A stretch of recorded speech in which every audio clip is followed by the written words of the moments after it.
My name is Tiffany Upton. At the family BBCQ last Saturday, my little brother Ethan stood in the middle of the backyard, beer in hand, soaking up the attention like it was oxygen, and with that familiar smug grin announced to everyone within earshot, Tiffany will probably rent for the rest of her life. Owning property not in her future. Dad laughed immediately, loud and careless, making sure even the neighbors could hear him. Yeah, being basically homeless suits you just fine. Mom didn't even look up from the grill as she flipped burgers and added her own quiet verdict. Some people just aren't cut out for it, sweetie. 20 pairs of eyes swung toward me all at once, waiting for the usual reaction they'd come to expect over the years, the awkward smile, the heat in my face, the nervous explanation. I gave them none of it. I met Ethan's eyes, held them there, smiled just a little and said, okay. That was it. Then I reached into my pocket, pulled out my phone, typed a single text to Harrison, hit send, grabbed my keys from the table and walked straight toward my car. I didn't rush. I didn't look back. By the time I reached the driver's door, my screen was already lighting up with 20 missed calls, all from the same number. That was the exact moment the game changed forever, and they had no idea what was coming next. If you've ever had your own family count you out while smiling to your face, stay with me because the next 17 minutes are going to hit hard. Drop a like. If you're ready for the full story, hit that subscribe button with notifications on so you never miss one of these. And let's get into it. Sunday morning, my eyes weren't even fully open before my phone started buzzing nonstop, notifications stacking faster than I could clear them. I've always been Tiffany Upton, the older sister who never quite fit into the picture my parents liked to frame. From the time I was 12, it was obvious Ethan was the investment, the one with the future everyone could brag about. Varsity jacket, scholarship talks, whispers about corner offices and titles before he'd even graduated. I was the quiet one, the kid who worked late shifts at the college auto shop, came home smelling like oil and metal, and got asked in front of guests why I couldn't just try harder like my brother. No one ever bothered to ask what I was actually doing after I dropped out in my senior year of college. They assumed I was drifting, maybe waiting tables, definitely renting forever. I never corrected them. What I was really doing was saving every dollar I made rebuilding transmissions and buying my first failing Jiffy Lube franchise outside Atlanta for almost nothing. The owner was buried in debt and desperate to walk away. I fixed the operation, cleaned up the numbers, and turned it profitable in 9 months. Then I bought another. Then another. Today I own 15 quick-service garages across Georgia and South Carolina, all tucked neatly under holding companies my family has never heard of. The cash flow is solid, the margins are strong, and I still drive a 10-year-old Civic because expensive cars invite questions I don't feel like answering. 26 months ago, at 2:30 in the morning, Ethan called me sobbing so hard it took minutes to understand him. He'd been escorted out of the regional bank where he was an assistant VP, some internal audit disaster wrapped in a non-disclosure agreement. His mortgage on that 4-bedroom colonial was $4,200 a month, and his severance was already gone thanks to a leased Porsche he couldn't unload. Tiffany, he choked, if Mom and Dad find out I'm ruined, they'll never look at me the same. Please, just until I get back on my feet. I'll pay you back every dollar, I swear. I was sitting on the floor of my 1-bedroom apartment, laptop open, reviewing numbers for garage number 11 I was about to close on. Something in his voice broke through me. He was still my little brother, even if he'd spent years treating me like background noise. So that night, I set up the automatic transfer. $4,200 on the first of every month, straight from the business account to his mortgage servicer. No contracts, no interest, no conditions.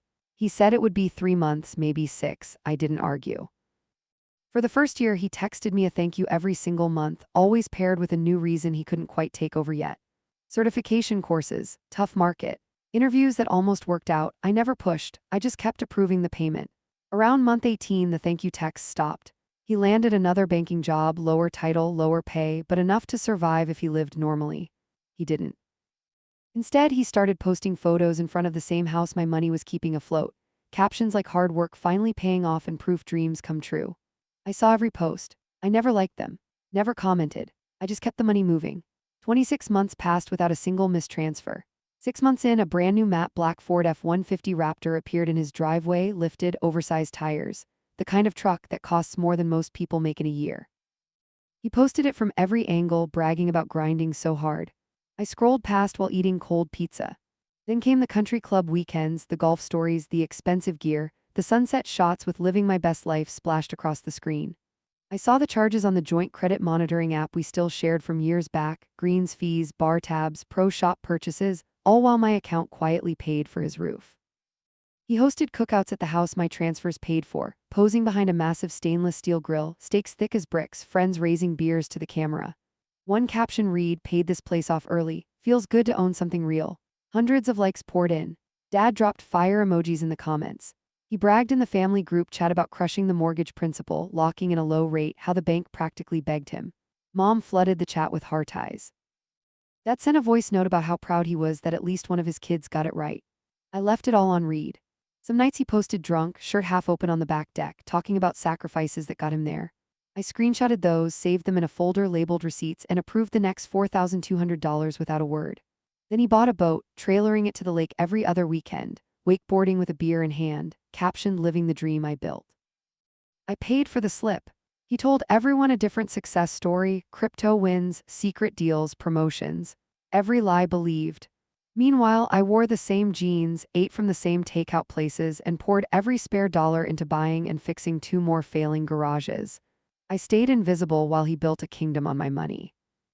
Tuesday morning, my phone lit up with 20 missed calls from Ethan. I waited until the 21st rang before answering. "Tiffany, what is this?" His voice was raw. "The mortgage didn't hit, the bank left me a voicemail. Tell me you didn't do what I think you did." I stayed silent. He yelled, demanded, panicked, threatened to tell mom and dad everything, accused me of jealousy, then begged me to fix it. I listened, sipping my coffee, watching real-time revenue numbers update on my screen. When I finally spoke, my voice was calm. "No, Ethan, I'm not doing it anymore."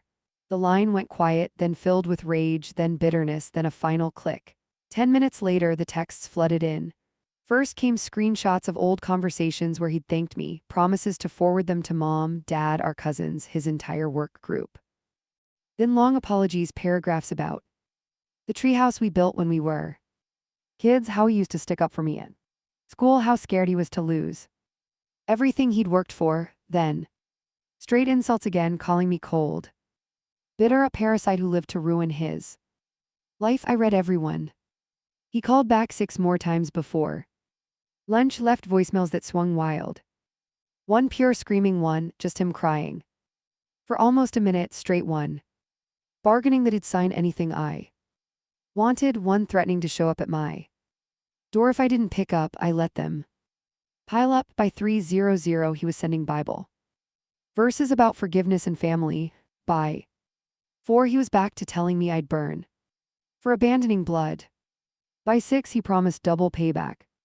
Interest, whatever I wanted, just one last transfer. I muted the entire thread, closed the phone, and signed the final paperwork for Garage 16. Closing was set for next Friday, Saturday evening. I walked into mom and dad's living room one last time. The air was thick the second I crossed the threshold. Ethan sat dead center on the ottoman, elbows on knees, face already blotchy from crying. Mom perched on the edge of the couch, spine straight, eyes red. Dad stood rigid beside the fireplace, arms folded so tight the veins stood out on his forearms. Ethan didn't wait for me to sit. She did it. He spat, voice cracking halfway through. 26 months. She's been secretly paying my mortgage. And now she just cuts me off like I'm nothing. The bank left a message yesterday, 30 days and it's foreclosure. She's ending me right in front of you. Mom's gaze snapped to me, wide and searching. Dad's jaw locked harder.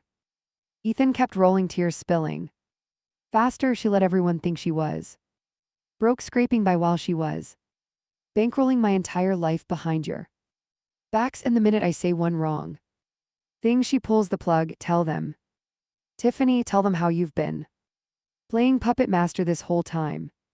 He spun toward me, practically screaming.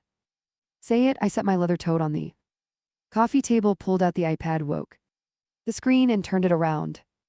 Harrison had built the perfect summary page: 15 live locations, real-time P&L.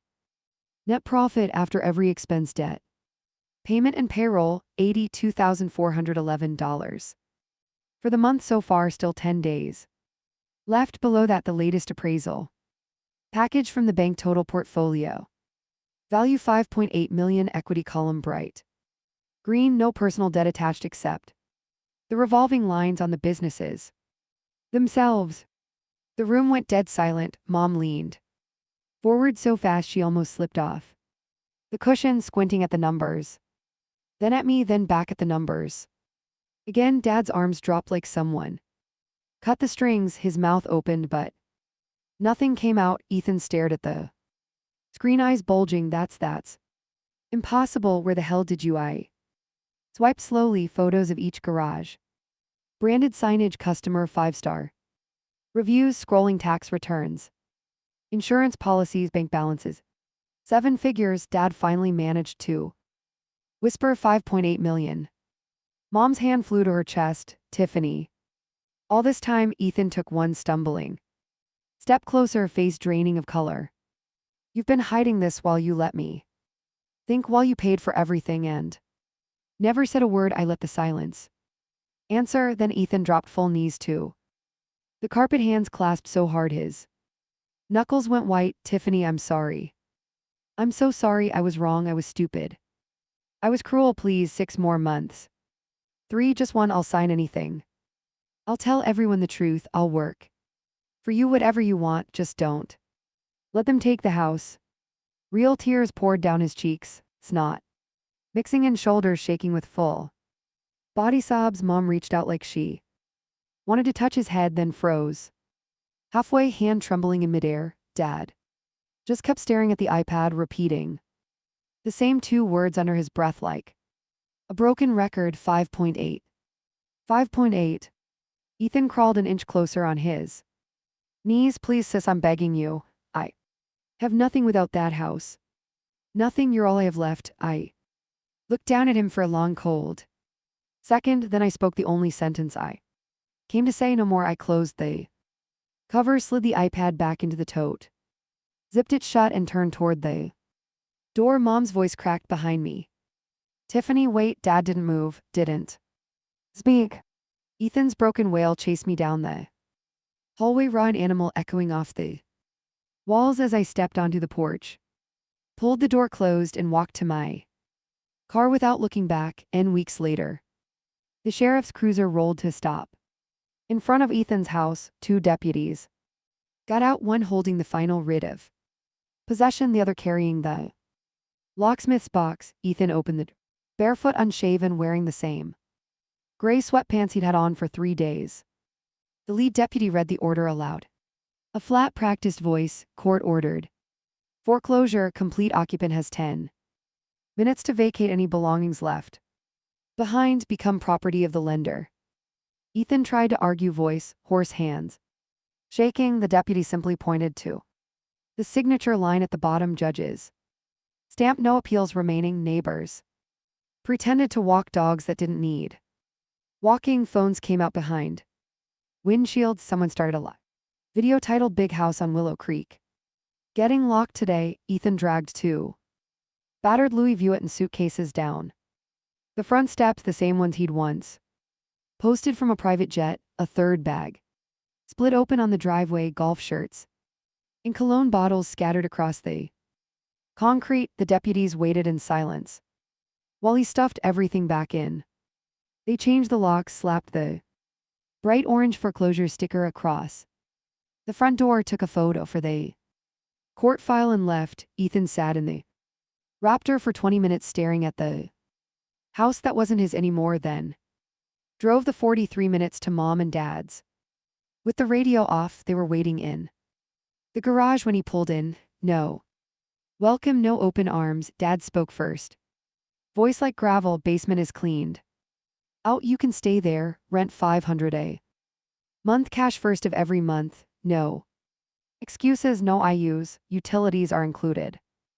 Groceries are not. Ethan opened his mouth. Mom cut him off without raising her voice. We met with the bankruptcy attorney yesterday. Chapter 7 is filed.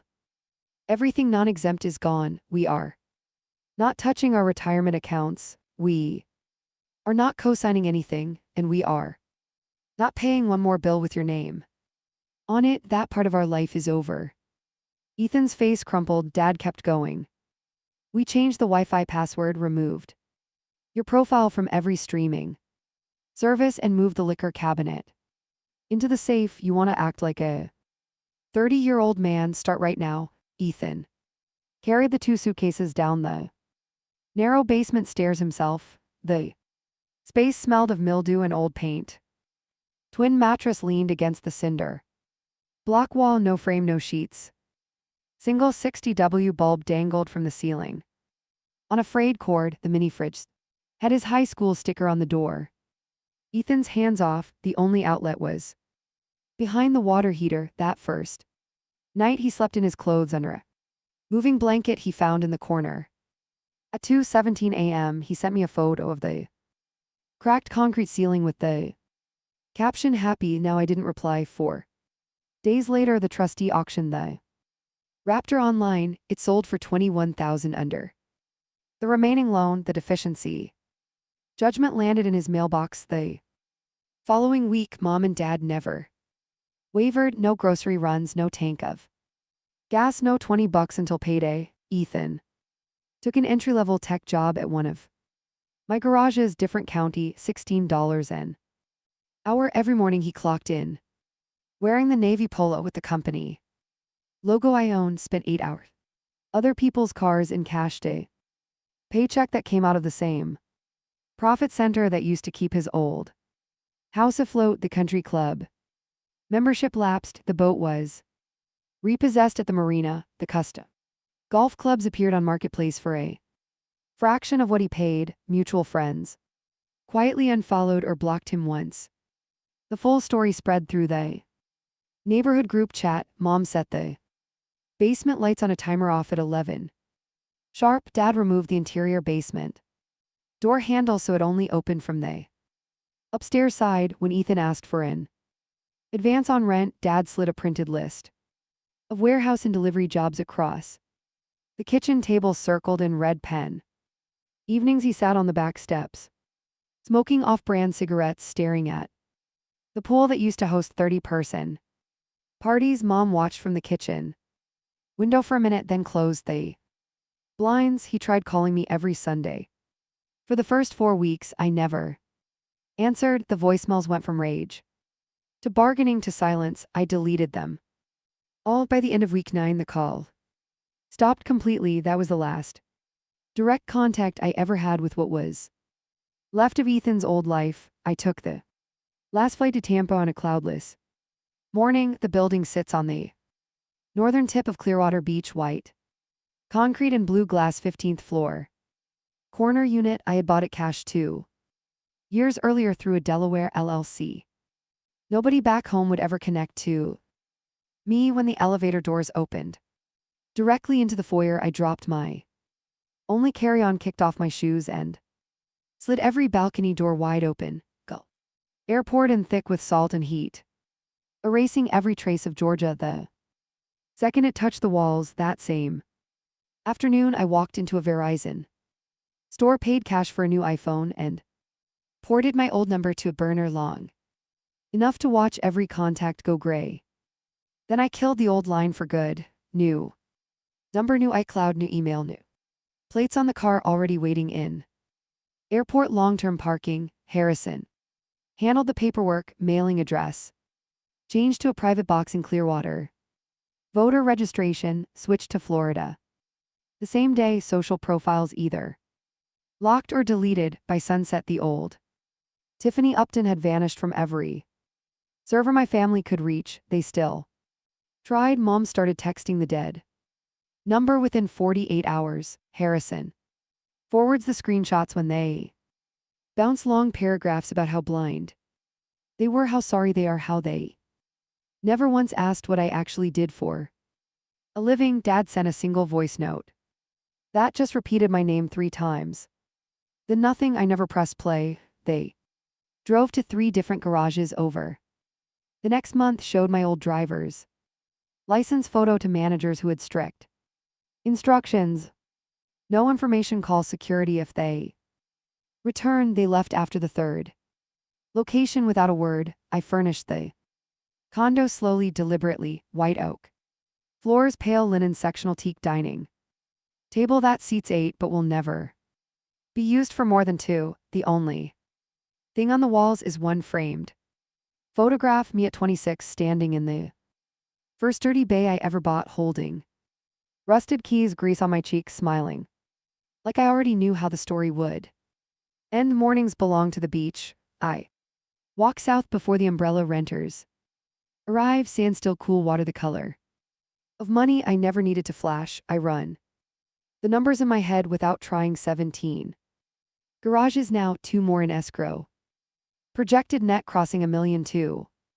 Next fiscal year, the thought makes me smile. Then I keep walking. Evenings I sit on the balcony with whatever bottle is open, feet on the railing, watching the horizon swallow the sun in slow motion. The phone stays inside on airplane mode. No notifications, no ghosts, no second chances. Harrison sends a 1-page summary every 30th day. Portfolio value 6.4 and climbing, debt 0, cash reserves north of 7 figures. He asked once carefully if I wanted any family updates. I told him no. He never asked again. I still receive forwarded messages. Mom on Christmas Eve, Dad on what would have been my 35th birthday. Ethan once through our cousin's Instagram asking if I would at least hear him out for 5 minutes. Harrison deletes them all before I ever see the preview. That is the last favor I allow. People here know me as the quiet woman who owns a bunch of auto shops up the coast, tips 20% in cash, keeps her circle small, and never talks about where she came from. That is the entire backstory they will ever get.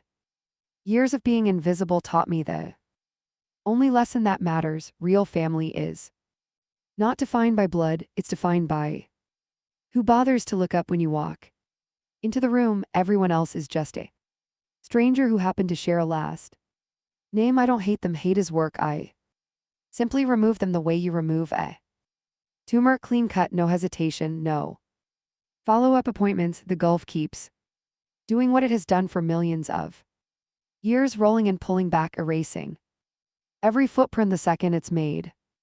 And every morning when I open the sliders, the air is new, the light is new, and the life on the other side of the glass belongs entirely to